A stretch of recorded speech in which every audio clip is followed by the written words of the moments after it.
पिछले 24 घंटों के दौरान देश में कोरोना संक्रमण के नए मामले आए 30,549, ठीक हुए मरीजों की संख्या 38,760 और मौत का आंकड़ा 422। अब भी देश में सबसे ज्यादा मामले केरल और महाराष्ट्र से ही आ रहे हैं, लेकिन फौरी राहत इस बात से है कि केरल में मामले कुछ कम हुए। पिछले कई दिनों से 20,000 के करीब मामले रिपोर्ट कर रहे केरल ने 2 अगस्त के लिए तकरीबन 14,000 मामले रिपोर्ट किए।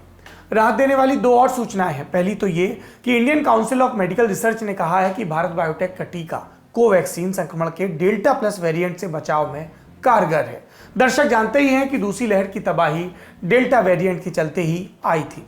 वैसे अब भी कोवैक्सीन को लेकर उठे सभी सवालों के जवाब पूरी तरह से नहीं मिले हैं। राहत देने वाली दूसरी सूचना केंद्रीय स्वास्थ्य मंत्री मनसुख मांडविया ने लोकसभा में दी। मांडविया ने कहा कि अक्टूबर-नवंबर तक देश में 4 और फार्मा कंपनियां टीकों का उत्पादन शुरू कर देंगी और इससे टीकों की उपलब्धता बेहतर हो जाएगी।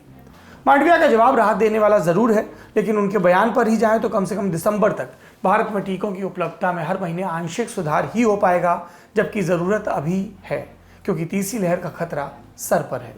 अगली सुर्खी का संबंध लद्दाख में वास्तविक नियंत्रण रेखा LAC line of actual control, इस पर जारी भारत चीन सीमा विवाद से है।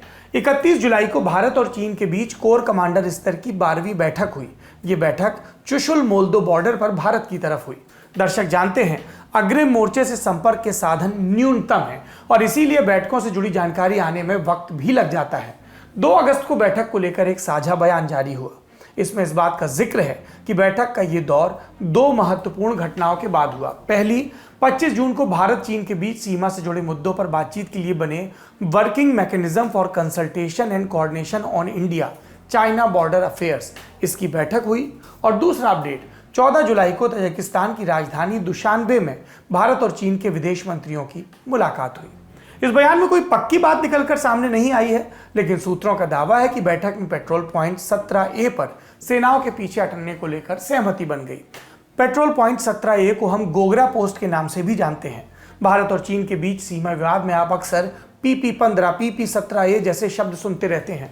ये पेट्रोल पॉइंट दरअसल वास्तविक नियंत्रण रेखा पर पड़ने वाली जगहों के कोड नेम है। सेना और ITBP नियमित रूप से इन जगहों तक गश्त के लिए जाती है, कहीं हर महीने, कहीं साल में 1 या 2 बार। सीमा के पास या ठीक सीमा पर मौजूद पेट्रोल पॉइंट तक जाकर सेना इलाके पर अपना दावा बनाए रखती है। अब आपके मन में ये उत्सुकता आ सकती है कि ये पेट्रोल पॉइंट्स बने कब या इनकी पहचान कब हुई। ये हुआ 1976 में इंदिरा गांधी के जमाने में बनाए गए चाइना स्टडी ग्रुप के दौर में। शुरुआती दौर की बैठकों में चीन ने गलवान घाटी में पड़ने वाले PP-14 और हॉट स्प्रिंग इलाके में पड़ने वाले PP-15 और PP-17A पर स्थित गोगरा पोस्ट के इलाके में डिसएंगेजमेंट पर सहमति जताई थी, लेकिन चीन पीछे हटा सिर्फ गलवान घाटी से। अब जाकर गोगरा पोस्ट को लेकर बात बनती दिख रही है। इस बार बैठक 9 घंटे चली, लेकिन इससे पहले बैठक 12-12 घंटे या उससे भी ज्यादा चली है।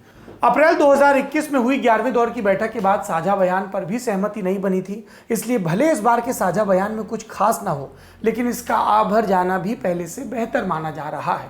गोगरा पोस्ट पर डिसएंगेजमेंट को लेकर आप दोनों पक्ष अपने यहाँ आला अधिकारियों से बात करके अंतिम निर्णय लेंगे, लेकिन ऐसा नहीं कि सब कुछ अच्छा ही अच्छा हुआ। पहली बात तो ये कि चीन ने PP-15 से पीछे हटने पर फिलहाल बात नहीं की। फिर भारत और चीन के बीच लद्दाख में हो रहे डिसएंगेजमेंट को लेकर सबसे बड़ी शिकायत ये भी होती है कि इस दौरान जो बफर बनता है वो हमारे इलाके में ज़्यादा होता है। बफर मतलब बीच का वो इलाका जहाँ पर दोनों ही लोग गतिविधि नहीं करेंगे। अब ये तो बफर की सैद्धांतिक बात हो गई। जब बफर इलाका बन रहा है स्टैंड ऑफ के बीच, तो होना ये चाहिए कि भारत और चीन अप्रैल 2020 वाली पोजीशन को ध्यान में रखते हुए बराबरी से पीछे हटें, लेकिन फिलहाल ये हो रहा है कि बफर बनाने के बावजूद चीन कुल जमा फायदे में रहता है।